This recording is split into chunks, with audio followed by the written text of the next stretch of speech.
Я тоже в тебе вижу иногда себя, как ты самостоятельно хочешь работать, зарабатывать, все это с трудом, чтобы по-честному, да.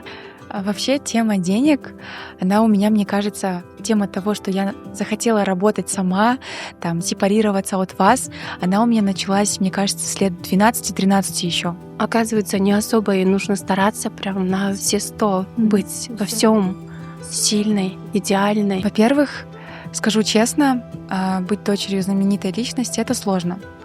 Вот твоя мама, она никто, как и ты. То есть я твоего будущего не вижу, я не вижу смысла того, что ты сейчас ходишь по школе, снимаешь там себя. Да. Потом был момент, когда я уже начала трястись, а у меня такое, что у меня, наверное, в этот момент произошла какая-то паническая атака, можно сказать. Я прекрасно понимаю, каково это — чувствовать, что ты одна, что тебя никто не понимает. Какой бы ты бы ни была, я не знаю, я просто люблю и всегда буду любить как просто свою дочь.